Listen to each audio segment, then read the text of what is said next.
lahum ma yasha'una fiha waladaina mazid.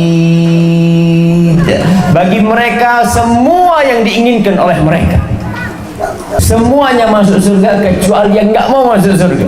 Siapa yang nggak mau masuk surga? Kata Nabi alaihi salatu wassalam, man ata'ani dakhalal jannah wa man asani faqad aba. Barang siapa yang taat patuh kepadaku, maka tuh orang dijamin masuk surga. Dan barang siapa yang durhaka kepadaku, bermaksiat kepadaku, maka dialah orang yang enggan masuk surga. Pintu surga seorang suami tetap orang tuanya. Bapak ibunya itu pintu surga seorang suami. Tapi pintu surga seorang istri adalah suaminya.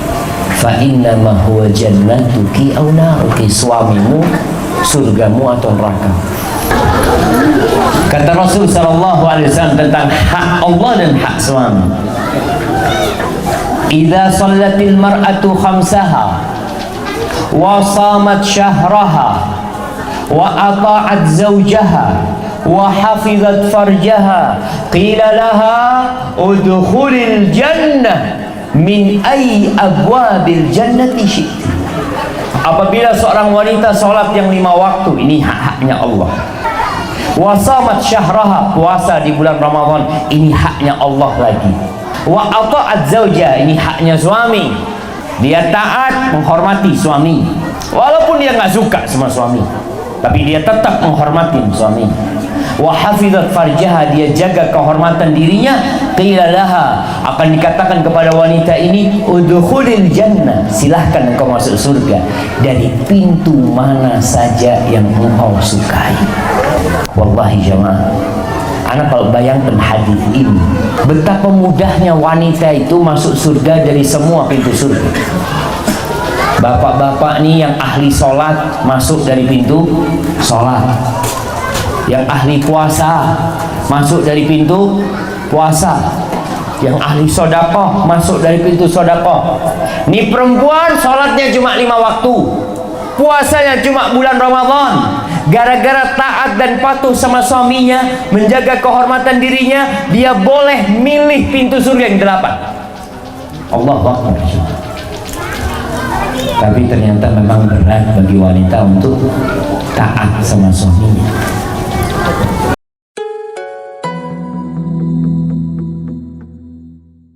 Assalamualaikum warahmatullahi wabarakatuh.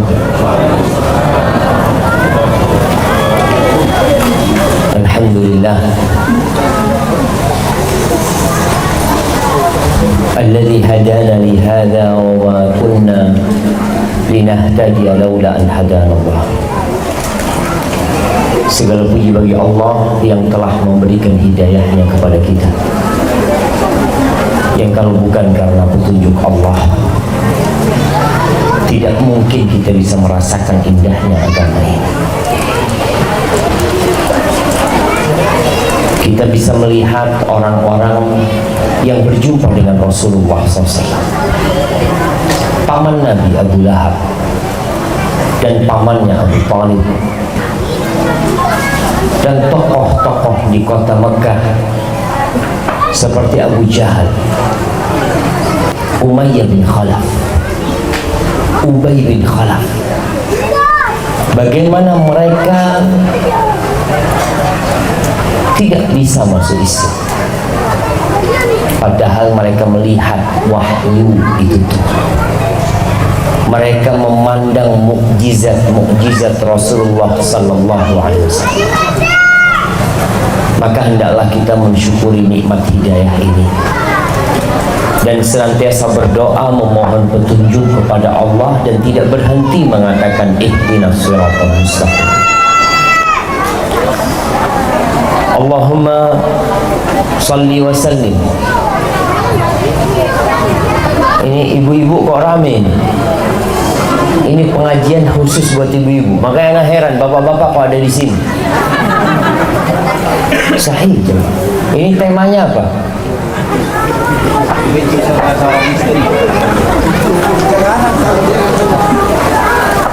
Pintu surga seorang istri. Bapak-bapak istri apa suami? Ana juga heran. Tapi ya wallahu a'lam. Mungkin bapak-bapak ingin mendengar supaya nanti di rumah bisa menjelaskan kembali kepada istri untuk lebih menguatkan apa yang disampaikan Ustaz. Allahumma salli wa sallim ala sayyidina Muhammadin wa ala alihi wa ashabihi ajma'in. Amma ba'd. Jamaah rahimakumullah. Semua berharap masuk surga. Dan ternyata Rasulullah sallallahu alaihi wasallam mengatakan kullu ummati yadkhulul jannah. Semua umatku masuk surga. Sebuah garansi bagi umat Nabi Muhammad alaihi salatu wassalam, kullu ummati yadkhulul jannah illa man aba, kecuali yang tidak mau masuk surga. Yang enggan masuk surga, yang nggak masuk. Tapi semuanya boleh masuk surga. Lalu para sahabat bertanya, karena termasuk sesuatu yang agak mustahil kalau ada orang nggak mau masuk surga. Kalau dibagikan di tempat ini, semua yang datang ke sekolahan ini dapat duit 100 juta. Kira-kira datang semua nggak ya? Semuanya dapat 100 juta kecuali yang nggak mau. Ada yang nggak mau ya, Bang? Maka siapa yang nggak mau? Maka para sahabat bertanya, ya Rasulullah, waman ya'ba? Siapa yang nggak mau masuk surga? Luasnya seluas langit dan bumi. Khimar, kerudungnya wanita surga. Di sini kerudungnya ibu-ibu paling mahal berapa harganya? Ibu-ibu, kerudungnya paling mahal berapa harganya? Berapa katanya? 200.000. Tasnya, kalau tasnya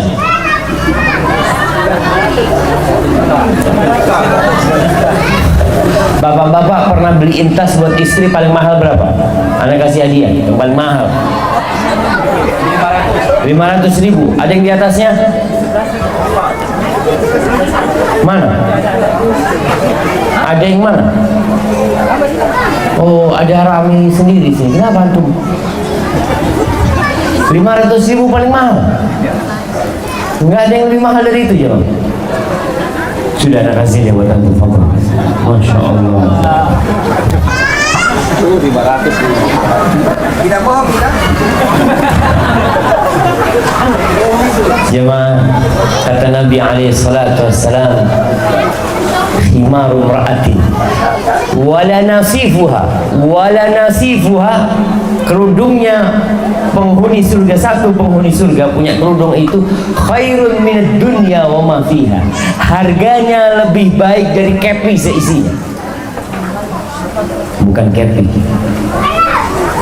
Papua seisinya. Berapa seharga Papua seisinya? Kata Nabi alaihi salatu wassalam, lebih baik daripada dunia dan isinya. Itu baru kerudung. Maka para sahabat bertanya, siapa yang nggak mau masuk surga? Lahum ma yasha'una fiha waladaina mazid. Bagi mereka semua yang diinginkan oleh mereka, plus tambahan dari kami, kata Allah Azza wa Jalla. Ibnu Katsir menceritakan bagaimana nanti di surga orang-orang sedang kumpul, sedang duduk-duduk, mereka ngobrol, cerita sana sini sambil menikmati indahnya surga. Tahu-tahu ada awan yang lewat. Lalu awan itu bertanya, "Madza tuhibbuna an numtirakum?" Awan itu bertanya, "Kalian kepingin hujan apa?" Ibu-ibu kepingin hujan apa? Hujan apa? Tembok rumahnya dari emas. Tembok rumahnya dari emas. Pohon-pohon di surga, dahan dan rantingnya terbuat dari emas. Allahu Akbar. Ibu-ibu minta hujan apa? Bapak-bapak minta hujan apa? Sampai mereka mengatakan, amtirina kawa'iba atroba, turunkan hujan bidadari. Allahu Akbar. Gimana nangkepnya sama? Seperti itu. Semuanya masuk surga kecuali yang nggak mau masuk surga. Siapa yang nggak mau masuk surga? Kata Nabi alaihi salatu wassalam, man ata'ani dakhalal jannah wa man asani faqad aba. Barang siapa yang taat, patuh kepadaku, maka tuh orang dijamin masuk surga. Dan barang siapa yang durhaka kepadaku, bermaksiat kepadaku, maka dialah orang yang enggan masuk surga. Jadi semuanya masuk surga kecuali yang enggan masuk surga. Kalau secara lisan semua orang akan mengatakan saya ingin masuk surga. Lisan itu tidak bertulang, tapi raga kita yang bertulang kadangkala mendustakan ucapan lisan kita. Gimana kamu mau masuk surga? Sholat aja telat-telat. Kalau dikasih nasihat marah orang itu cuma, emangnya surga punya kamu? Bukan. Kamu kan ingin masuk surga. Pertanyaannya gimana mau masuk surga? Sholat telat-telat. Sedangkan orang yang telat sholatnya, kata Allah Azza wa Jal, fawailul lil musallin. Itu orang yang sholat tapi nggak karu-karuan sholatnya, masuk neraka. Alladzina hum an salatihim sahun, alladzina hum yura'un. Sholat nggak tepat waktu, cepet-cepetan, riak lagi. Baik, ahibati fillah, berkaitan dengan wanita, subhanallah. Pernah datang kepada Nabi alaihi salatu wassalam seorang wanita. Dia sedang curhat. Ada sesuatu yang ingin dia sampaikan. Selesai hajatnya, baru Rasulullah SAW bertanya. Ini termasuk adab dan etika. Kalau ada orang yang sedang konsultasi sama kita, ya dengarkan. Jangan malah kita yang tanya-tanya tentang dia, karena dia yang punya perlu sama kita, bukan kita. Setelah sahabat wanita ini menyelesaikan hajatnya, Rasulullah SAW bertanya kepada perempuan ini, Adzatu zaujin anti? Apakah kamu seorang wanita yang memiliki suami? Qalat na'am. Lalu perempuan ini mengatakan iya. Kaifa anti lahu? Bagaimana sikapmu kepada suamimu? Perempuan ini mengatakan la alu illa ma'ajizku. Aku tidak pernah mensia-siakan suamiku kecuali dalam kondisi yang aku nggak mampu. Lalu Rasulullah SAW berpesan, unduri aina anti lahu fa innama huwa jannatuki aw naruki. Lihat bagaimana sikapmu kepada suamimu. Sesungguhnya suamimu itu adalah surgamu atau neraka. Jadi seorang wanita yang sudah menikah, surga dan nerakanya bukan lagi orang tuanya. Dan ini pesan buat kita para laki-laki. Kalau antum sudah menikahkan putri antum, antum jangan intervensi di rumah tangga menantu. Jangan. Kesian anak perempuan kita. Bagaimana kalau dia berada di dalam rumah suaminya, tapi tetap harus taat sama bapak dan ibunya? Sang suami mengatakan kepada istrinya, "Nak, kamu jangan keluar rumah ya sore ini, aku nanti mau datang." Bapaknya telepon, "Nak, kamu habis asar ke rumah ya." Waduh, siapa yang harus ditaati? Kata suami, "Jangan keluar, suami mau datang." Kata bapak, "Kamu habis asar harus ke rumah." Siapa yang harus ditaati? Bapak apa suami? Kata bapak, "Kamu anak durhaka." Iya. Sejak kamu menikah, kamu sekarang mulai kurang ajar sama bapak. Dipanggil suruh datang, nggak mau datang. Kalau dia datang, dia durhaka sama suami. Kalau dia nggak datang, dia nggak durhaka sama bapak. Apa yang harus dia lakukan? Taat sama suami. Kalau bapak marah, "Kenapa kamu lebih taat sama suamimu daripada kepada ayah?"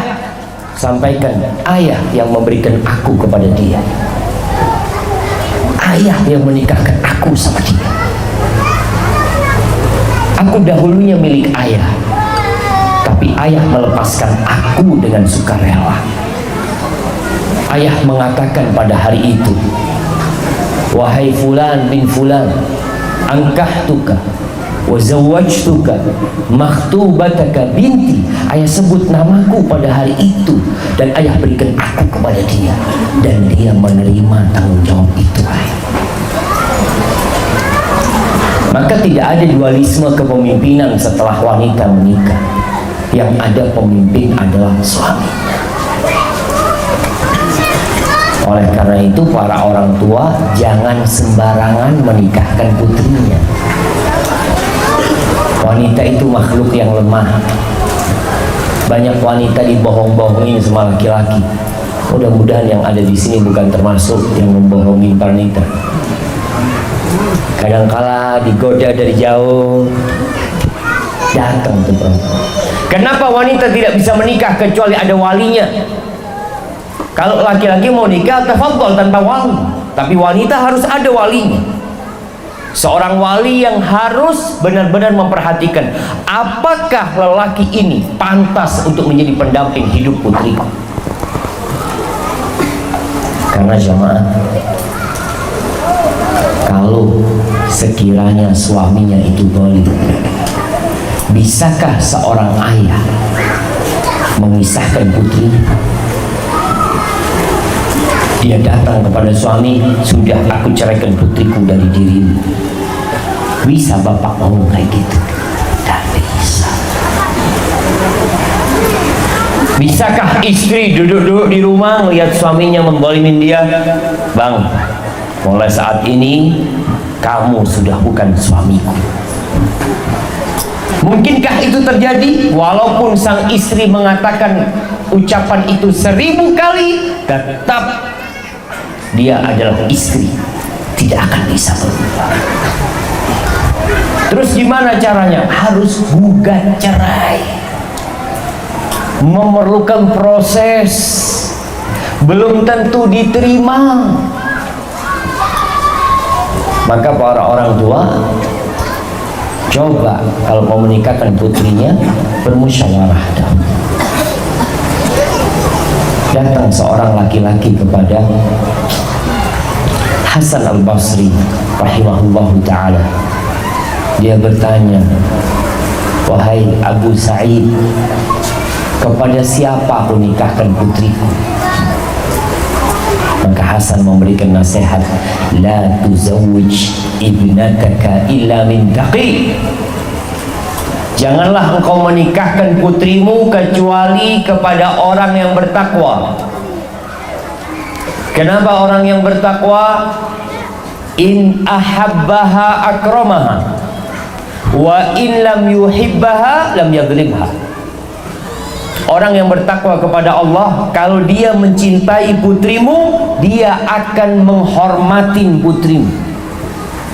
Tapi kalau dia tidak cinta kepada putrimu, dia tidak akan menggolimi putrimu, karena dia takut sama Allah Azza wa Jalla.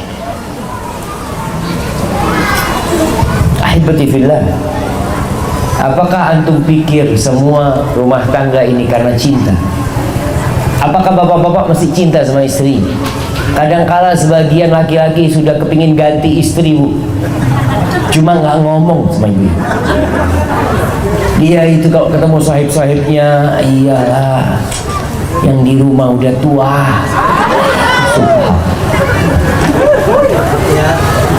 Bapak-bapak betul apa tidak? Oh ya betul. Ibu dengar. Dan sebagian ibu-ibu itu juga sama, udah bosan sama bapak-bapak. Cuma saya nggak bisa ganti. Sahih. Sampai ada seorang wanita yang Masya Allah, ketika suaminya meninggal dunia, datang teman-temannya takziah, sedih mereka, bela sungkawa. Sabar ya, kamu ditinggal suamimu. Sabar apa, kata dia? Alhamdulillah sudah mati dia. Capek ngurusin dia dari dulu. Betul. Betul nggak ibu-ibu? Betul juga itu. Ujian hidup ini, Ustaz. Ujian.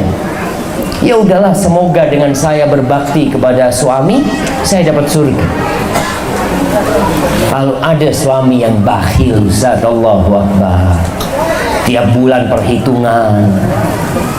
Subhanallah. Perempuan itu suka sama wanita, perempuan itu suka sama laki-laki yang tampan tapi bakhil, atau biasa-biasa aja tapi royal, ibu. Nah, ya, biasa aja tapi royal fulusnya. Nggak perlu tampan-tampan, kata dia. Yang penting fulusnya royal. Sahih. Kalau wajahnya tampan, Masya Allah, tapi pelit, wallah nggak ada gunanya, kata dia. Baik, kita nggak mau bicara tentang bapak-bapak, ibu-ibu, karena temanya pintu surga seorang istri. Pintu surga seorang suami tetap orang tuanya. Bapak ibunya itu pintu surga seorang suami. Tapi pintu surga seorang istri adalah suaminya. Fa innama huwa jannatuki aw naruki, suamimu surgamu atau neraka. Ana ingin sampaikan kepada ibu-ibu, apa sih yang diinginkan oleh suami dari wanita? Ada beberapa hal. Yang pertama yang diinginkan suami dari wanita adalah penghormatan. Konsekuensi dari penghormatan ini adalah ketaatan dan kepatuhan. Hormatin suaminya. Kenapa? Karena suami ini pemimpin. Bayangin ibu, seorang suami ketika dia mempersunting seorang wanita, tahu-tahu hidupnya lebih banyak bersama istrinya daripada sama orang tuanya. Ibunya yang melahirkan dia, sekarang dia harus memikirkan wanita lain yang ada di dalam rumah. Allah Azza wa Jalla mengatakan, ar-rijalu qawwamuna 'alan nisa bima faddalallahu ba'dahum 'ala ba'din wa bima anfaqu min amwalihim. Laki-laki adalah pemimpin bagi kaum wanita, oleh karena Allah telah melebihkan sebagian mereka, yakni laki-laki dilebihkan atas sebagian wanita. Dan karena suami itu memberikan nafkah kepada istri-istrinya. Fasalihat, siapa sih wanita-wanita yang soleh? Wanita-wanita yang soleha, kata Allah, qanitat hafizatun lil ghaib bima hafidallah. Tuh, wanita yang soleha adalah wanita yang taat kepada Allah, dan dia menjaga kehormatan suaminya, menjaga kehormatan dirinya demi suaminya. Dia patuh dan taat kepada suaminya sebagai bentuk ketaatan dia kepada Allah Azza wa Jalla. Rasulullah SAW menjelaskan hal ini lebih dalam lagi. Kata Nabi SAW, "Lau kuntu amiran ahadan an yasjuda li ahadin." Kalau aku boleh memerintahkan seseorang untuk sujud kepada orang lain, untuk sujud li ghairillah, untuk sujud kepada selain Allah, kata beliau alaihi salatu wassalam, la amartul mar'ata an tasjuda li zawjiha. Pasti aku perintahkan seorang istri sujud kepada suaminya. Kalau boleh. Tapi nggak boleh. Nabi hanya ingin menjelaskan besarnya hak seorang suami. Walladzi nafsu Muhammadin biyadihi la tu'addil mar'atu haqqa rabbiha hatta tu'addiya haqqa zawjiha. Demi yang jiwa Muhammad berada di tangannya, demi Allah, kata Nabi alaihi salatu wassalam, seorang wanita tidak akan dikatakan menunaikan hak Allah sebelum dia menunaikan hak suaminya. Ini sebuah keterikatan yang begitu dahsyat. Makanya kalau wanita sholat 5 waktu, taat sama Allah, tapi durhaka sama suaminya, susah berharap masuk surga. Hak Allah harus dibarengin dengan hak suami. Masya Allah. Ini padam listrik, tapi mic-nya masih hidup ya. Gak usah bingung kan tuh.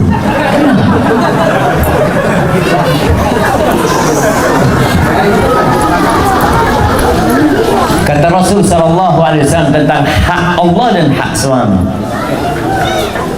Idza shallatil mar'atu khamsaha wa shamat syahraha wa ata'at zawjaha wa hafizat farjaha qila laha udkhulil jannah min ayyi abwabil jannati syi'ti. Apabila seorang wanita sholat yang 5 waktu, ini hak-haknya Allah. Wasamat syahraha, puasa di bulan Ramadan, ini haknya Allah lagi. Wa ata'at zawja, ini haknya suami. Dia taat, menghormati suami, walaupun dia nggak suka sama suami, tapi dia tetap menghormati suami. Wa hafizat farjaha, dia jaga kehormatan dirinya. Qila laha, akan dikatakan kepada wanita ini, udkhulil jannah, silahkan engkau masuk surga dari pintu mana saja yang engkau sukai. Wallahi jamaah, anak kalau bayangkan hadis ini, betapa mudahnya wanita itu masuk surga dari semua pintu surga. Bapak-bapak nih yang ahli sholat masuk dari pintu sholat, yang ahli puasa masuk dari pintu puasa, yang ahli sodakoh masuk dari pintu sodakoh. Nih perempuan sholatnya cuma 5 waktu, puasanya cuma bulan Ramadan. Gara-gara taat dan patuh sama suaminya, menjaga kehormatan dirinya, dia boleh milih pintu surga yang 8. Allahu Akbar. Tapi ternyata memang berat bagi wanita untuk taat sama suaminya, menjaga kehormatan dirinya, satu perjuangan. Kemudian jamaah, termasuk penghormatan kepada suami adalah melayani keinginan suami, khususnya urusan ranjang. Betul nggak bapak-bapak? Bapak-bapak semangat tentangnya. Ibu-ibu, banyak suami ini yang menceraikan istrinya atau ribut sama istrinya. Kalau ditanya macam-macam sebabnya, istri kurang seperti ini, kurang seperti itu, padahal masalah intinya masalah ranjang. Tapi dia malu ngomong, dia malu. Oleh karena itu Rasulullah SAW menekankan masalah ranjang. Jangan sampai seorang istri tidak melayani suaminya. Untuk hal ini, apa kata Nabi SAW? Idza da'a ar-rajulu imra'atah, apabila seorang lelaki memanggil istrinya, kemana dipanggil? Ila firashihi, ke ranjangnya.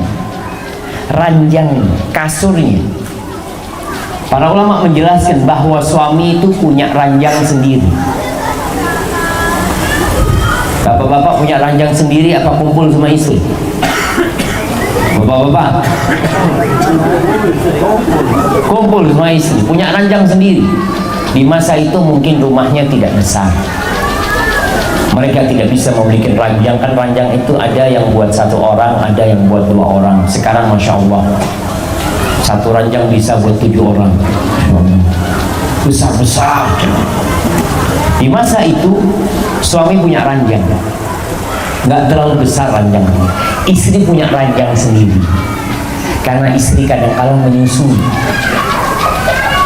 Maka disinilah usahakan seorang istri kalau sedang menyusui anaknya, menyusui di ranjangnya dia. Setelah itu ke ranjangnya suami. Anaknya udah tidur, dia sudah pindah ke ranjangnya suami. Kalau seorang perempuan dipanggil oleh suaminya ke ranjangnya, fa'abat, lalu dia nggak mau, karena mungkin sedang capek atau ada alasan lain lah, malas, mungkin sedang sakit hati sama suami, nggak dikasih uang belanja yang cukup, fa'abat, fabata ghadban, lalu suaminya marah, emosi. Padahal salah satu tujuan pernikahan adalah menyalurkan keinginan ini, menjaga kehormatan diri. Karena tidak tersalurkan, marah suami. Malam itu dia marah, la'anathal malaikatu hatta tusbih, maka malaikat akan melaknat perempuan ini sampai pagi. Sampai pagi perempuan itu dilaknat. Urusan apa? Urusan ranjang. Ada wanita-wanita yang memang sudah males, karena perempuan sama laki-laki berbeda. Allah mengatakan walaysa dzakaru kal untha, laki-laki nggak sama sama perempuan. Perempuan itu ada masa menopause. Umur berapa perempuan menopause biasanya? 40, 45 mungkin, ada yang 50 ya. Ya macam-macam lah, tergantung hormon wanita tersebut. Tapi kalau laki-laki sampai 80 tahun ada yang menopause. Enggak. Seperti itu. Sehingga perempuan mau tidak mau dia hargai suaminya. Ketika suaminya menginginkan dirinya, tolong. Kalau dia katakan aduh nggak ada hasrat, udah setia, udahlah. Tujuan melayani suami bukan untuk dirinya, tapi untuk Allah Azza wa Jalla, lillahi ta'ala. Karena seorang mendatangi pasangan hidupnya, kata Rasulullah SAW, wa fi bud'i ahadikum shadaqah, dan mendatangi pasangan hidup itu dapat pahala sedekah. Jadi kalau seorang wanita dalam kondisi tidak berhasrat dan dia dipanggil oleh suaminya, insya Allah pahala sedekahnya besar. Ditanya sama mau kemana? Mau sedekah sama suami. Nah, artinya dia berharap pahala, bukan lagi berharap kenikmatan. Ini yang akan menjaga rumah tangga. Bahkan Nabi SAW mengatakan, idza rajulu da'a zawjatahu li hajatihi falta'ti, apabila seorang suami memanggil istrinya untuk memenuhi hajatnya, hendaklah perempuan itu datang. Wa in kanat 'alat tanur, walaupun perempuan itu sedang di depannya tungku. Dulu kalau masak pakai apa jemaah? Pakai tungku, pakai kayu. Kalau sekarang pakai kompor gas, dipanggil suami tinggal matiin. Tapi kalau ditungku, ya Allah, gosong ini masakan ini, panggil suami. Tapi kata Nabi SAW, tinggalkan sudah. Nanti suami marah, ini makannya kok gosong. Kan abang yang panggil tadi. Ini gosong gara-gara dipanggil abang tadi. Tapi istri melayani suami. Oh, kata suami, nggak apa-apa urusan gosong. Yang penting engkau tidak gosong. Subhanallah jemaah. Ini kata Nabi, wa in kana ala tanur. Artinya dia benar-benar melayani suaminya untuk menghargai, menghormati suaminya dalam hal ini. Bahkan dalam hadis lainnya Rasulullah sallallahu alaihi wasallam mengatakan, wa in kanat ala qatab, walaupun perempuan itu sedang di atas pelana. Kadangkala perempuan sedang di atas onta, dia mungkin izin sama suaminya, bang, aku mau ke tempat orang tua ya. Oh ya, fadhal. Nanti insya Allah habis asar aku mau berangkat kemana. Habis asar suami pulang sholat asar, istri di atasnya onta. Kata suaminya, sini. Sini turun. Turun nggak? Wajib turun. Padahal naik onta itu capek ya, mau turunnya susah. Apalagi cuma di atas motor. Lagi naik motor, suaminya ngomong, "Dek, sini," kata dia. "Bang, sengaja sebentar." Turun dari motor. Turun, layani suami. Subhanallah, ternyata ada sebuah rahasia yang sebagian orang mungkin lupa, atau wanita sebagian juga lupa. Kata Rasul sallallahu alaihi wasallam, innal mar'ata tuqbilu fi surati syaitanin wa tudbiru fi surati syaitanin. Wanita itu datang dalam rupa setan dan pergi dalam rupa setan. Maksudnya apa? Dia selalu menggoda. Perempuan ini mau dilihat dari belakang, menggoda. Dilihat dari depan, menggoda. Makanya laki-laki diperintahkan untuk menundukkan pandangan. Dan Nabi SAW mengatakan, fa'idha absara ahadukum imra'atan, apabila seseorang di antara kalian melihat seorang wanita, falyati ahla, maka hendaklah dia pulang ke keluarganya. Kalau antum di jalan melihat wanita, nggak sengaja tahu-tahu, kemudian antum berhasrat, kemana? Pulang, kata Nabi SAW. Datangin istrinya, fa inna dzalika yaruddu ma fi nafsi, itu akan menyelesaikan hasrat yang ada di jiwanya. Dalam riwayat lain, Nabi SAW mengatakan, fa inna ma'aha mithl ladzi ma'aha, yang ada di perempuan yang dia lihat sama persis dengan yang ada di istrinya. Sama cuma. Beda apa sama? Sama. Makanya kalau ibu-ibu ngelihat suaminya bukan jam kerja pulang, ada apa ini? Kok kayak kesetanan? Ya pantas memang. Ya sudah, bismillah sudah. Kunci pintu kamar, kalau anak masih ada anak titipin sama tetangga anaknya, rumah tetangga. Makanya harus baik sama tetangga. Jadi bisa titip anak sama tetangga. Di mana? Itu yang sudah menikah. Kalau yang nggak punya istri mau kemana? Ke masjid, sholat duha, masjid. Nah, itu dapat pahala, saudara. Pernah kejadian seorang hakim di Sudan. Ini cerita teman di Sudan. Lagi persidangan, didatangkan seorang wanita, dia sebagai saksi atau sebagai terdakwa, dia datang. Ketika hakim melihat kepada perempuan ini, subhanallah, sangat menakjubkan. Apa kata hakim tersebut? Skoros dulu, skoros. Pulang dia ke rumahnya. Padahal jarak rumahnya 20 kilo dari mahkamah itu. Pulang, selesai dari rumahnya, datang lagi, datangkan tuh perempuan. Udah biasa aja mah. Sahih. Kenapa disyariatkan nikah? Untuk itu salah satunya. Maka kita kalau tergoda dengan wanita, hendaklah pulang ke rumahnya. Selesai urusan. Dan para wanita di rumah, tolong suaminya dilayani. Ini termasuk bentuk penghormatan. Yang kedua, yang diinginkan suami kalau perempuan ingin masuk surga, penghargaan. Hargai suami. Bagaimana menghargai suami? Ya dengan berterima kasih kepada dia. melihat kepada kelebihannya dan tidak melihat kepada kekurangannya.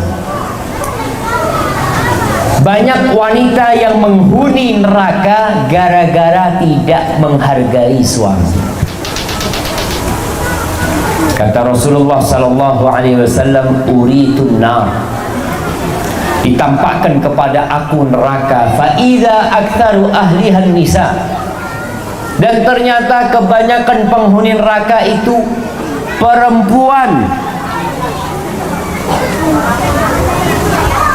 Maka ada yang bertanya, kenapa Rasul sallallahu alaihi wasallam yakfurna, mereka itu kufur? Ayakfurna billah, apakah mereka kafir kepada Allah? La. Yakfurnal ashir wa yakfurnal ihsan, mereka itu tidak menghargai suaminya, kufur kepada suaminya, tidak menghargai kebaikan-kebaikan suaminya. Lau ahsanta ila ihdahunna dahr, dikata Nabi, kalau kamu berbuat baik kepada istrimu sepanjang tahun, 1 tahun suami berbuat baik terus sama istrinya, thumma ra'at minka syai'an, lalu dia melihat ada satu hal yang menyakiti hati dia, maka istri ini akan mengatakan, ma ra'aitu minka khairan qat, aku tidak pernah melihat engkau berbuat kebaikan sedikit. Mas, kamu tidak pernah menyenangkan hatiku, saya nggak pernah bahagia hidup bersamamu. Ini cuma 1 kesalahan, gimana kalau 7 kesalahan? Maka para wanita hendaklah berterima kasih sama suami. Lihatlah kepada kelebihannya. Ya, mungkin suami tidak seperti suami tetangga, engkau syukuri. Cara mensyukuri nikmat suami ini, hendaklah kita melihat kepada yang di bawah. Ya Allah, alhamdulillah suamiku tidak mukul, walaupun dia bakhil tapi dia nggak pernah mukul. Fulana subhanallah, suaminya kaya raya royal tapi suka menzalimi istrinya. Maka lihatlah kepada kelebihan suami. Kalau kita lihat bentuk penghargaan kepada suami, istri itu nggak boleh puasa sunnah kecuali izin sama suami, nggak boleh. Mau suaminya mungkin ya tidak terlalu baik, tapi suaminya ngomong, dek kau jangan puasa sunnah, kau ada perlu sama kau, ya udah nggak boleh puasa sunnah. Yang ketiga yang diinginkan suami adalah pendampingan. Nih, kalau ingin masuk surga, dampingi suaminya dalam semua kondisi. Ada wanita-wanita yang siap mendampingi suaminya ketika sukses, tapi suaminya gagal, bangkrut, ditipu orang, ditinggal sama dia. Ada apa nggak ada? Ya nggak banyak lah. Maka dampingi suaminya. Lihat Khadijah radhiyallahu taala anha, bagaimana mendampingi Rasulullah sallallahu alaihi wasallam. Khadijah ini hidup senang bersama Nabi alaihi salatu wasallam berapa tahun jemaah? Siapa yang tahu? Berapa tahun hidup senang, kemudian hidupnya setelah itu berubah menjadi pengorbanan dan perjuangan. Angkat tangan yang mau jawab. Jemaah yang mau jawab angkat tangan. Ya, 15 tahun. Dari umur berapa ke umur berapa? Dari umur Nabi 25 sampai umur 40 tahun. Sahih jemaah. Betul. Alhamdulillah, Masya Allah. 15 tahun. Setelah Nabi SAW dapat wahyu, berubah hidupnya. Suaminya dicaci maki orang, dihina orang, mau dibunuh sama orang, disiksa orang, diboikot. Bayangkan Rasul SAW pernah diboikot selama 3 tahun di Syekh Abi Thalib, sampai makan daun-daunan. Itu Khadijah tidak termasuk dalam orang-orang yang diboikot, karena dia dari suku yang lain. Yang diboikot itu dari Bani Hashim. Khadijah tidak masuk, tapi Khadijah tetap masuk bersama suaminya. Dia dampingi suaminya dalam kondisi susah, bukan hanya dalam kondisi suka. Maka ini yang diperlukan kalau ingin masuk surga. Jangan mau senang. Tapi memang wanita ini tergantung kenapa dia memilih suaminya. Kalau dia menikah karena kekayaan suaminya, kalau suaminya bangkrut, selesai sih. Dia akan memilih laki-laki lain. Karena dia memang niatnya nikah hanya karena kekayaan. Maka dampingi suaminya. Pulang dari tempat kerja, capek suaminya, jangan ditanya dari mana. Bapak-bapak suka nggak kalau ditanya sama suaminya dari mana? Suka apa enggak? Tidak suka ibu-ibu. Bapak-bapak itu suka ke warung, karena kalau di warung nggak pernah ditanya dari mana. Kalau masuk warung ditanya apa?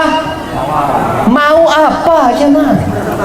Makanya ibu-ibu mulai saat ini kalau suaminya datang ke rumah jangan ditanya dari mana, ditanya mau apa.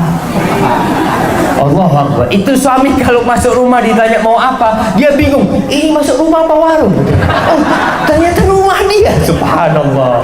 Sudah berubah jadi warung rumahnya. Alhamdulillah. Maka tolong ibu-ibu, suami datang jangan ditanya dari mana. Mungkin wajahnya sedang cemberut ya, nampak dari wajahnya dia sedang tidak berbahagia. Jangan ditanya kenapa, jangan ditanya.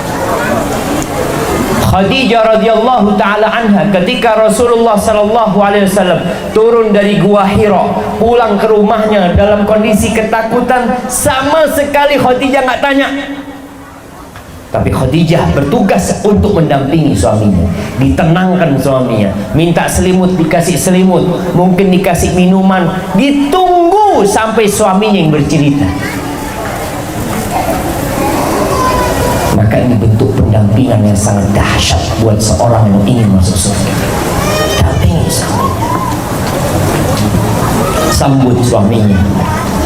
Kemudian kalau makan jangan ditinggal suaminya. Lihat bagaimana Rasulullah Sallallahu Alaihi Wasallam kalau makan berduaan sama Aisyah, sama istrinya yang lain sama berduaan. Jangan sampai seorang istri ngasih makan suami di meja makan terus ditinggal.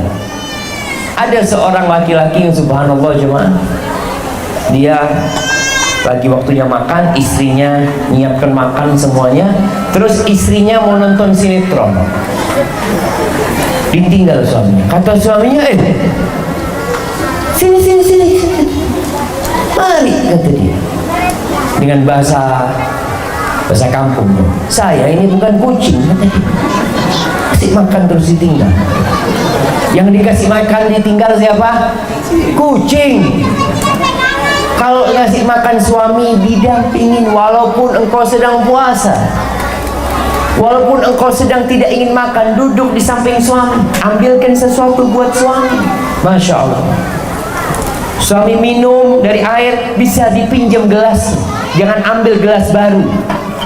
Maka usahakan di rumah itu, antum lihat kalau kemanten baru ini, pengantin baru ini biasanya suap-suapan ya, Masya Allah. Sampai berapa tahun kayak gitu ya? 2 bulan 3 hari kayaknya. Subhanallah. Rasul sallallahu alaihi wasallam sampai tua alaihi salatu wassalam, beliau itu kalau makan nanti dagingnya dikasihkan Aisyah. Aisyah makan diambil dagingnya, beliau gigit di tempat Aisyah menggigit. Minum, subhanallah. Ana izin minumnya mah.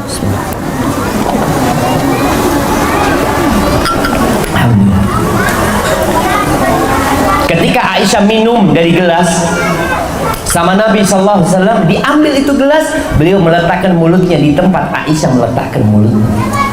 Sampai seperti itu. Jadi dalam kondisi pendampingan ini tolong didampingi, sampai mandi pun didampingi suami. Bagaimana Aisyah mendampingi Rasulullah SAW mandi? Kuntu aghtasilu, kata Aisyah, ana wa Rasulullah sallallahu alaihi wasallam min ina'in wahidin.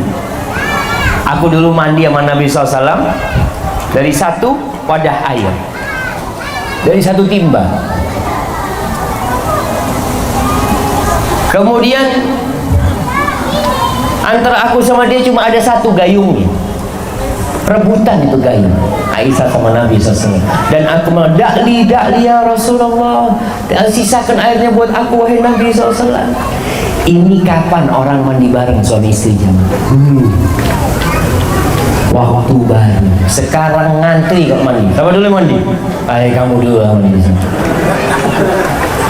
Subhanallah, hilang sudah pendampingnya. Jadi seorang istri damping, bang aku gosokin pakai sabun. Subhanallah, seperti mandikan suami ini bayi besar. Kalau bayi kecil ya, anak-anak dimandiin sama ibunya pakai sabun, ya bapaknya nggak apa-apa dimandiin juga, karena sama-sama bayi. Wallahi sahih, Umar bin Khattab pernah mengatakan itu. Maka para ibu-ibu tolong ketahui tentang hal itu. Ya, hendaklah sang istri ini berhias untuk suami,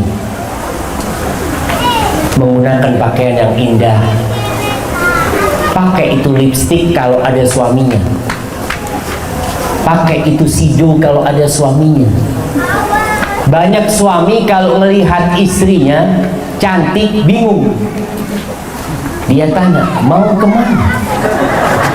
Betul ibu-ibu?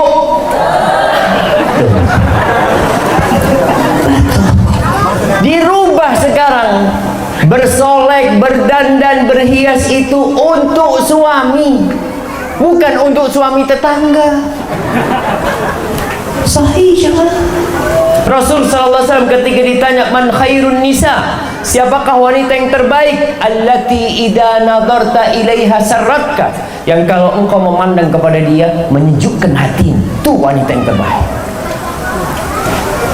Maka usahakan di rumah itu dipakai itu lipstik, dipakai baju-baju yang seksi, yang indah buat suaminya. Suami datang ke rumah, mau kemana kamu? Nyambut engkau, bang. Masya Allah. Wallahi ini sesuatu yang hilang dari rumah tangga. Aisyah radhiyallahu ta'ala anha demi berhias buat suaminya, kadang-kala dia pinjem kalungnya kakaknya Asma, pinjem dia jangan, karena dia tahu suaminya bukan orang kaya. Dia tahu Rasulullah SAW tidak punya.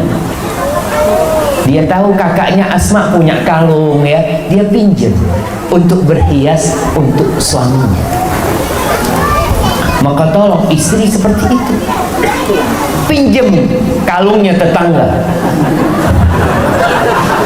Kita ini harus baik sama tetangga aja mah. Tadi kita bicara anak bisa titipin tetangga, pinjam kalungnya tetangga, pinjam nggak apa-apa. Paling nggak suami nanti malu kan, kok pakai kalung bagus banget. Dia pinjam lah bang, abang nggak beliin bang, insya Allah. Mungkin itu sebagai pintu suami belikan kalung, nggak apa-apa. Artinya pinjam untuk berhias kepada suami. Silahkan istri mau pakai sido warna hijau, lipstik warna hijau, pakai baju warna hijau lagi, masya Allah, sampai kayak lumut dia jangan. Tapi nggak apa-apa. Arti kasih sesuatu yang menarik buat suami. Hari ini temanya di rumah semua hijau, besok ungu, sampai suami buka makanan ada terong ungu, masya Allah, semua jadi ungu. Itu sesuatu yang menarik. Jadi suami nggak bosan di rumah.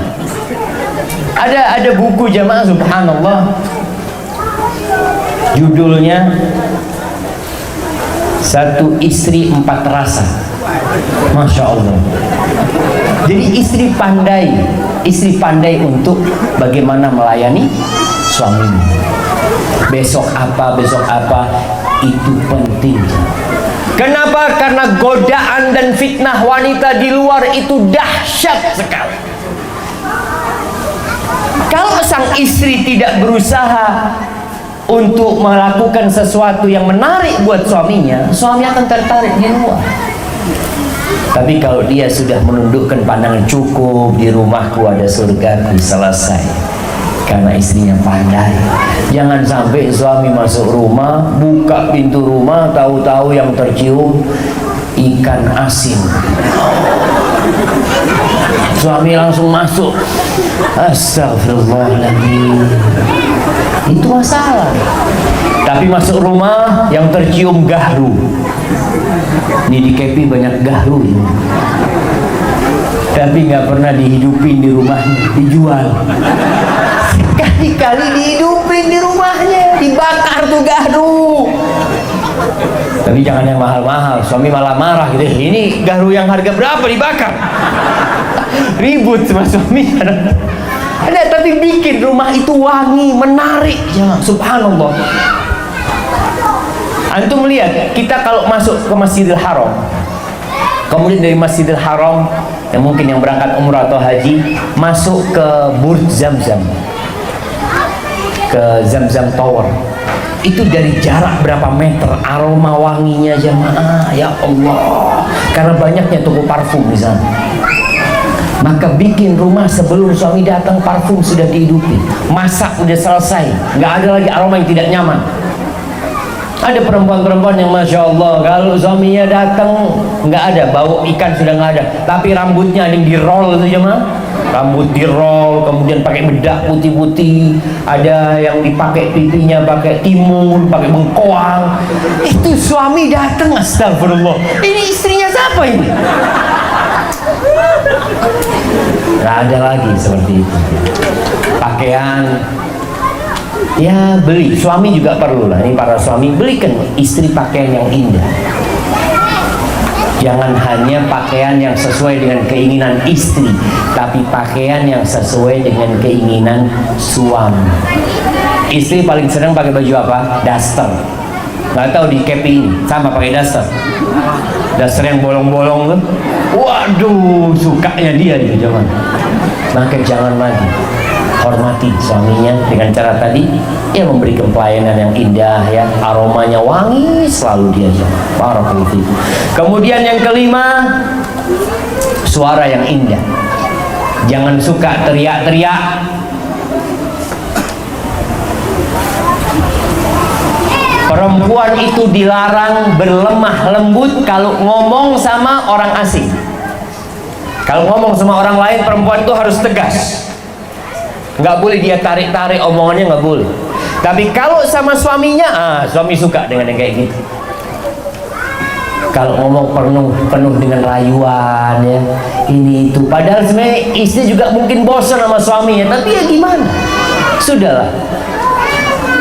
Allah berfirman di surat Al-Ahzab ayat 32, "Fala takhda'na bil qaul." Maka janganlah kamu para wanita melembutkan suara dalam berbicara kepada lelaki asing, kepada orang lain. Fayatma'alladzi fi qalbihi marad.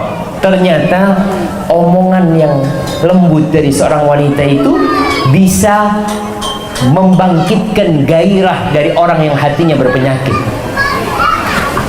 Ada laki-laki hidung belang gara-gara omonganmu.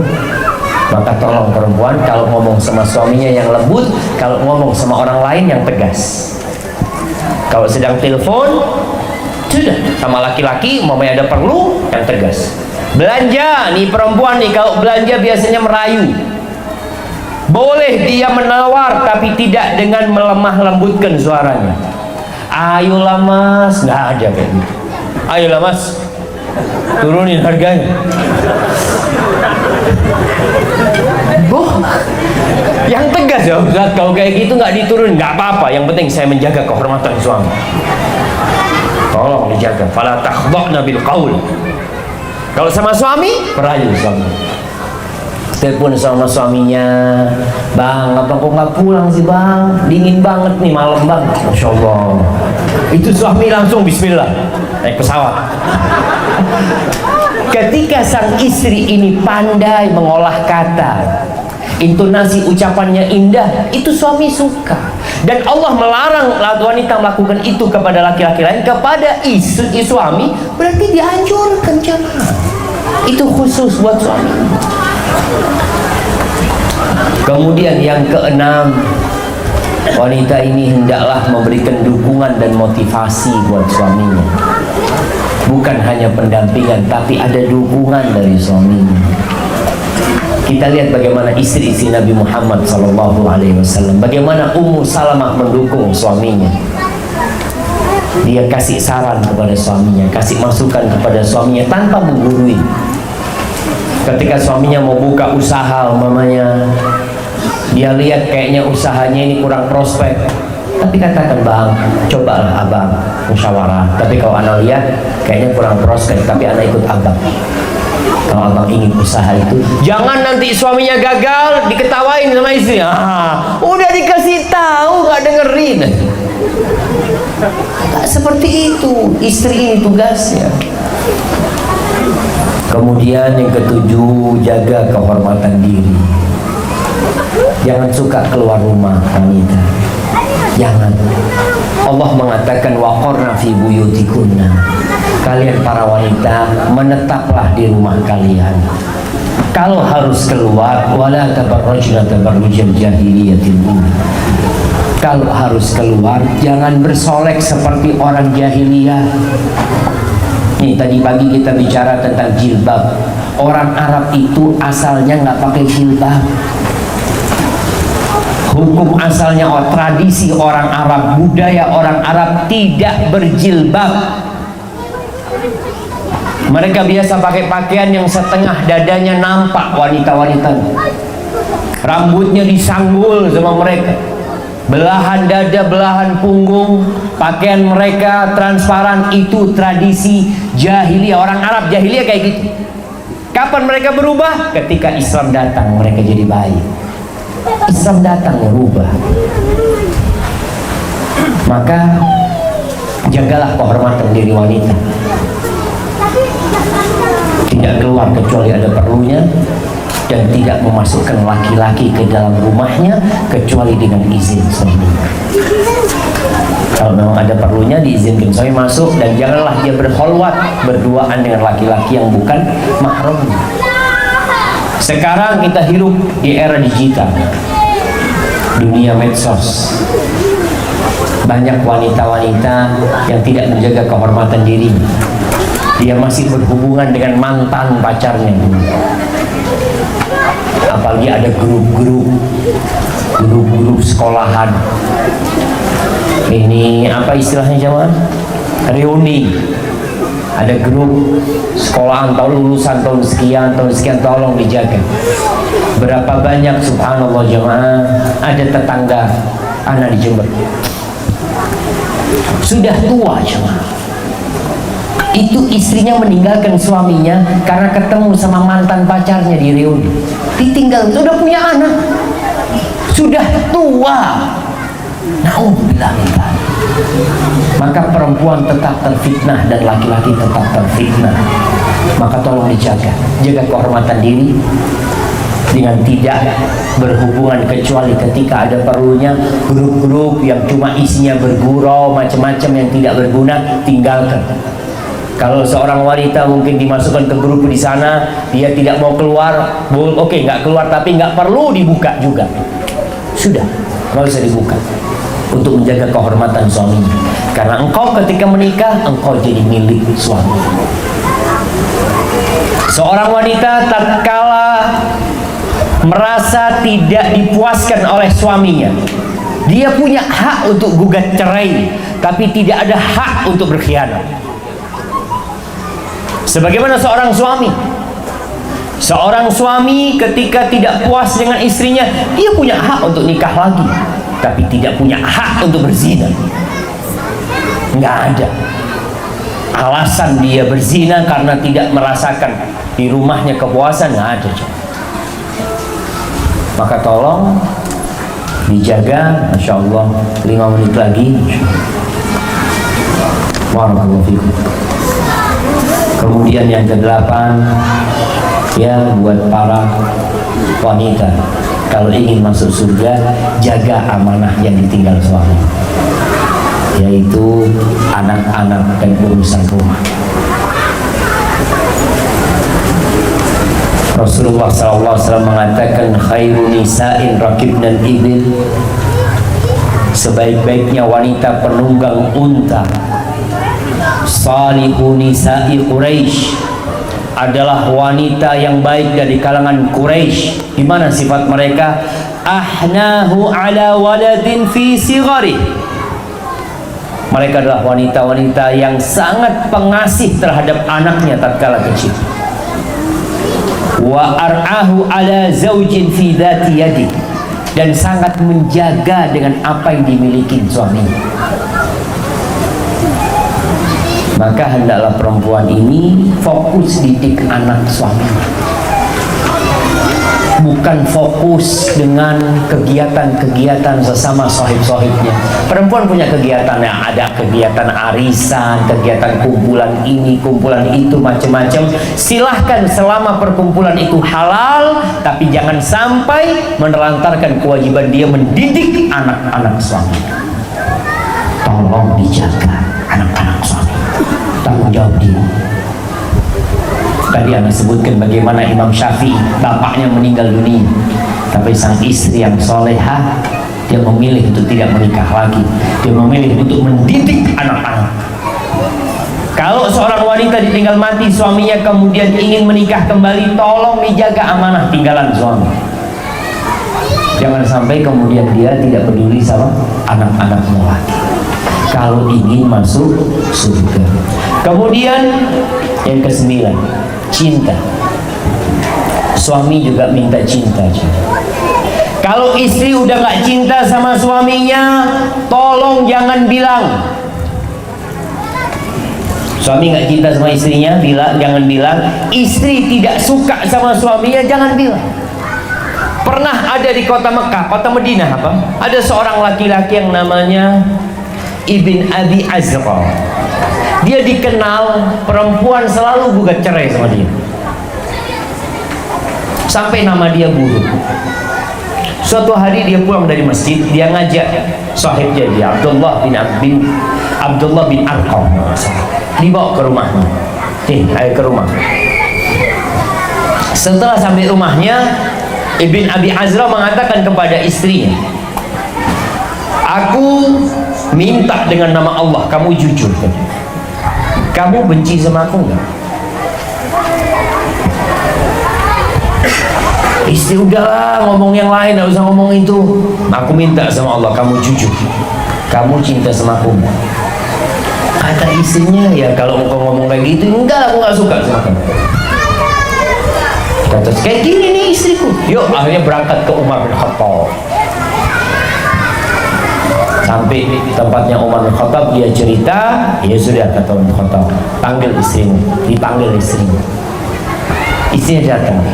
Apakah engkau yang jujur mengatakan nggak suka sama suamimu? Iya, Amirul Mukminin. Dia tuh maksa minta kepadaku dengan nama Allah.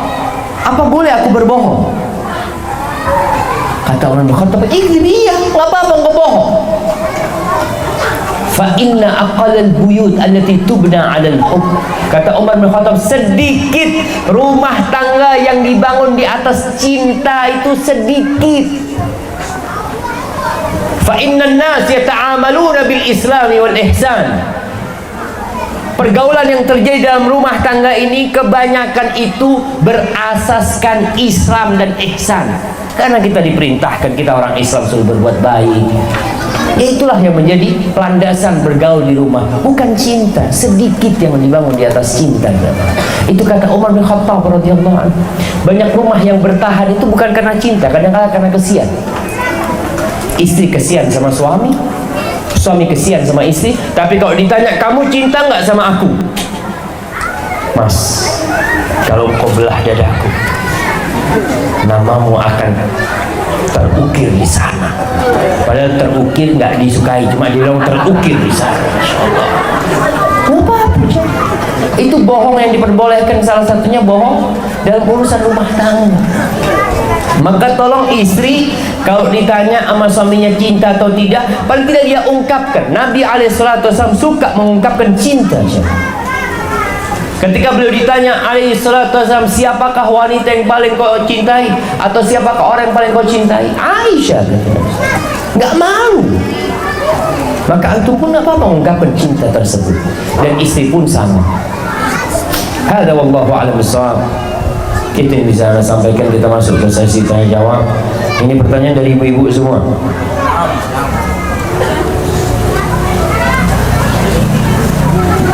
Pak Ustadz, bagaimana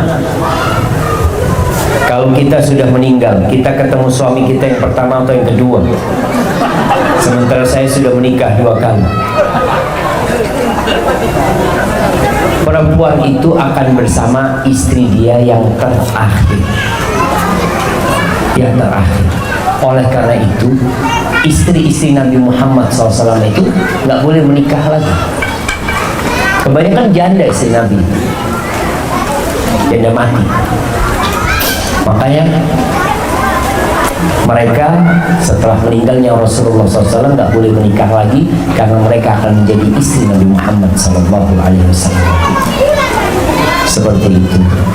Gimana Ustaz kalau anak sebenarnya lebih suka sama suami yang pertama, suami yang keduanya yang agak boleh dikit lah, kalau seperti itu? Allah akan memberikan yang terbaik buat nanti. Karena di surga itu tidak ada yang dibenci. Fiha ma tashtahi anfus. Semuanya indah di surga. Assalamualaikum warahmatullahi wabarakatuh. Waalaikumsalam warahmatullahi wabarakatuh. Apa yang dilakukan seorang istri jika suaminya masuk dapur sedangkan istri sibuk di luar rumah kerja? Apa yang dilakukan seorang istri jika suaminya masuk dapur? Ya nggak apa-apa suami masuk dapur, makanya nggak boleh masuk dapur. Sedangkan istri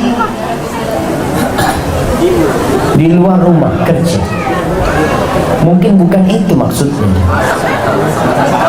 Apa? Suami yang masak. Berarti anti harus lebih menghormati suami lagi. Harus lebih menghormati suami. Sejatinya bukan sesuatu yang aib suami masuk dapur membantu istri, tapi bukan dia yang masakin istri. Tapi kalau ternyata istri yang bekerja dengan kerjaan yang diperbolehkan dalam agama dan suami menerima kondisi tersebut, ya silahkan. Tapi sang suami ingat, engkau menjadi komandan karena engkau memberikan nafkah kepada istri. Tapi kalau engkau tidak bisa memberikan nafkah karena ada suami yang nggak bisa kerja, atau kerjanya serabutan, atau gaji istri lebih besar daripada gaji dia, tapi kalau istrinya solihah, aman. Seperti Khadijah radhiyallahu taala. Siapa yang kaya? Khadijah radhiyallahu taala. Tapi ketika dia menikah, selesai. Dia tahu komandan dia adalah Nabi Muhammad sallallahu alaihi wasallam. Maka seorang istri tetap harus menghormati dan menghargai suaminya yang dia telah menerima kondisi itu apa adanya, dan suami pun juga menghargai istrinya. Rumah tangga ini saling menghormati dan saling melengkapi. Allah mengatakan Jalla Jalaluh, hunna libasul lakum wa antum libasul lahun. Wanita-wanita itu pakaian buat kalian dan kalian pakaian buat wanita.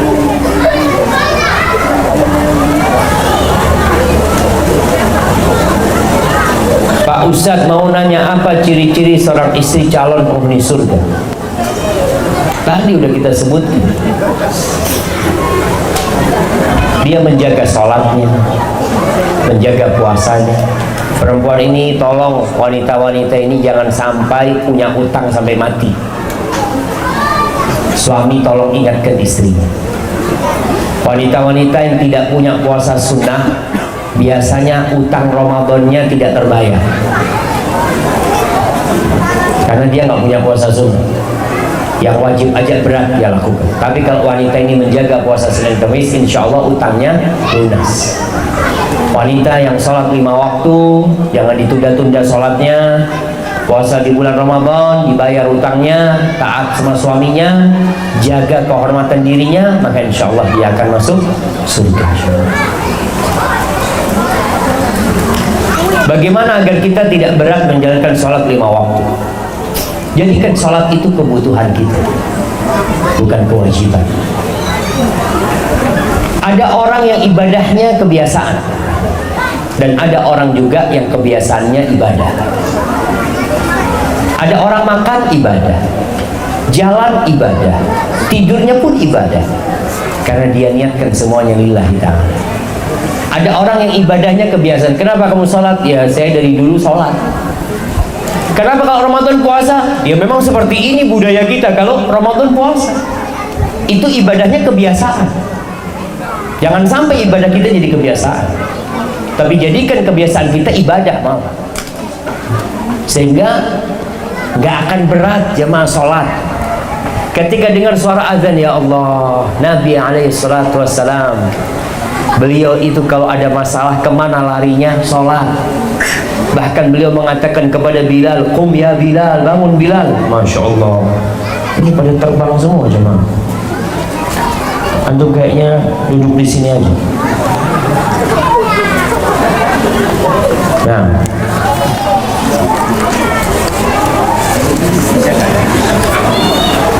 baik jemaah. Wahai Bilal, bangun Bilal, bangkit Bilal, bikin kami istirahat dengan sholat. Jadikan sholat ini tempat istirahat, jadi gak akan berat. Seperti orang yang sedang perjalanan jauh, kalau ketemu rest area dia senang sekali, mampir dia, Allahu Akbar. Seperti itu sholat kita. Dalam sehari cuma 5 waktu. Dan kalau sudah kita cinta sama sholat kita, tahu dengan bacaan yang kita baca, memaknai berdiri kita, rukuk kita, sujud kita, maka insya Allah semuanya jadi indah. Wallahu a'lam. Bagaimana solusi seorang istri kalau merasa berdosa kepada suaminya, sedang suaminya sudah almarhum, sudah meninggal dunia maksudnya, untuk menebus segala rasa bersalahnya seorang istri?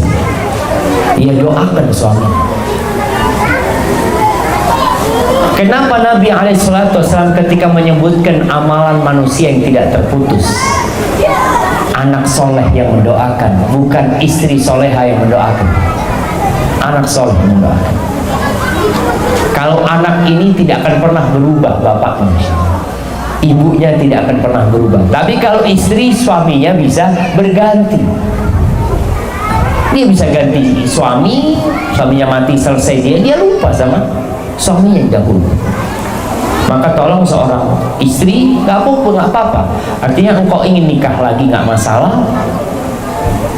Tapi kalau engkau merasa bersalah dan engkau ingin bersama suamimu di surga, jangan nikah lagi. Engkau doakan suamimu, jaga anak-anaknya, berbuat baik selalu. Insya Allah itu akan menembus dosa-dosa dan kesalahan. Ustaz, apa sih doanya supaya anak bisa semakin nurut sama orang tua? Nah, banyak baca doa. Salah satu doanya adalah Rabbana hablana min azwajina wa dzurriyyatina qurrata a'yun waj'alna lil muttaqina imama. Yang ada di surat Al-Furqan ayat 70 mungkin ya. Baca doanya. Baca Rabbi habli minas shalihin. Tapi jemaah, kita harus sadar, ada seorang sahabat atau tabi'in, dia suka marah sama pembantunya. Pembantunya ini nggak nurut, dia suka marah sama pembantunya. Kalau marah sama pembantunya, apa kata majikannya ini? Ma ashbahaka bisayyidika, betapa miripnya engkau dengan tuanmu. Dia ingin mengatakan, aku ini juga gak taat sama Allah, aku kurang patuh sama Allah. Pantas kalau punya pembantu gak patuh, gak taat. Jadi orang tua yang merasa anaknya gak patuh dan taat, coba lihat, mungkin engkau juga gak taat dan patuh sama Allah. Melihat anaknya disuruh-suruh, menunda-nunda waktu, mungkin engkau juga suka menunda-nunda waktu sholat. Akhirnya anakmu sama nggak patuh. Jadi orang tua yang ingin anaknya patuh dan taat, tolong dia dulu patuh dan taat sama Allah Azza wa Jalla. Insya Allah itu membuka peluang anaknya untuk taat dan patuh. Bagaimana hukumnya jika seorang istri marah kepada suami karena sholatnya bolong-bolong? Marah boleh, marah karena Allah Azza wa Jalla, tapi ada caranya. Yang pertama, anti harus tanya, kok bisa anti memilih suami yang sholatnya bolong-bolong? Sebagai istri, engkau melakukan kesalahan dalam hidup ini, memilih suami yang sholatnya bolong-bolong.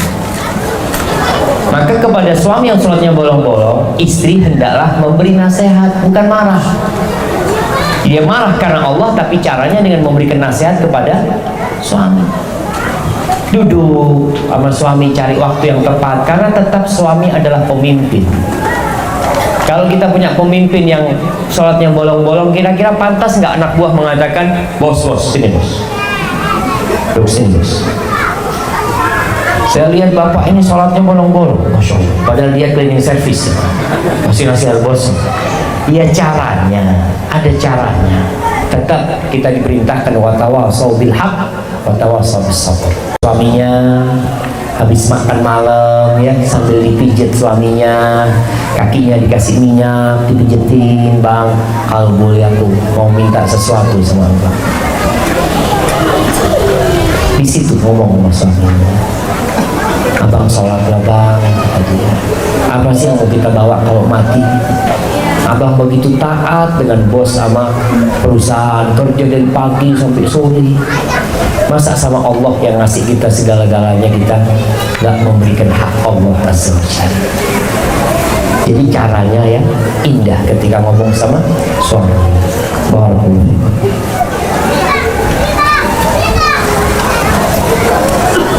Bolehkah seorang yang bercadar memposting fotonya di sosial media? Buat apa? Min husni islamil mar'i tarkuhu ma la ya'ni. Termasuk kesempurnaan Islam seseorang itu meninggalkan sesuatu yang tak berguna buat dia. Jangan juga. Jadi fitnah wanita itu ketika dia memposting wajahnya, walaupun dia pakai cadar ya, kemudian dengan matanya yang memandang lazat, ana tidak hendak menfitnah laki-laki, tapi untuk apa tujuannya? Maka ingat Allah mengatakan waqarna fi buyutikunna, tinggallah di rumah kalian.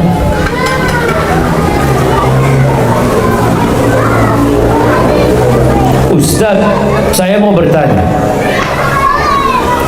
bagaimana hukumnya apabila suami suka menghutangkan uang kepada temannya, tetapi istri tidak ridho karena bayarnya hanya janji-janji? Uangnya uang siapa? Uangnya istri apa uang suami? Kalau uangnya istri, dosa suami meminjamkan uangnya istri tanpa keridhaan dia. Kalau itu uangnya istri. Tapi kalau uangnya suami, ya suka-suka dia. Kalau itu uangnya suami, makanya suami ini tidak harus istrinya tahu dengan uang dia. Para wanita tidak punya hak untuk tahu berapa gaji suami, tapi wanita punya hak nafkah sesuai dengan kemampuan suami. Kalau suami punya pemasukan sebulan umpamanya 10 juta, ibu-ibu minta berapa? Minta berapa? Semua, gitu kan? Makanya jangan dikasih tahu. Dia minta semua nantinya. Betul. Sedangkan suami ini punya kewajiban selain istrinya. Dia punya kewajiban mungkin memberikan nafkah kepada kedua orang tuanya, memberikan nafkah kepada adik-adiknya yang masih perlu bantuan dia, menyambung silaturahim dengan keluarganya. Mungkin dia mau bersodakoh, mau dia berwakaf. Kalau semuanya harus tahu istri, maka kapan dia bisa membantu kedua orang tuanya? Sedangkan istri kalau tahu suami suka ngasih orang tuanya, walaupun dia wanita soleha, kadang-kala ada perasaan nggak enak. Maka lebih baik istri nggak usah tahu. Tadi antum mau minjemin uang kepada teman, silahkan pinjemin, utangin temannya, paman, tanpa istri tahu. Tapi kalau istri yang pegang duit, mau nggak mau tahu, maka usahakan antum kasih istri. sesuai kemampuan antum. Ini uang belanja, sisanya silahkanlah untuk beli apa ini itu. Mungkin suami juga ngasih duit istri untuk dia membantu orang tuanya, silahkan.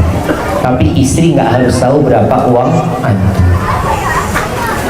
Ada laki-laki yang pinter jadi, ketika fulusnya dikit semuanya dikasihkan istri. Dek, tolong dicukupkan, ini gaji saya.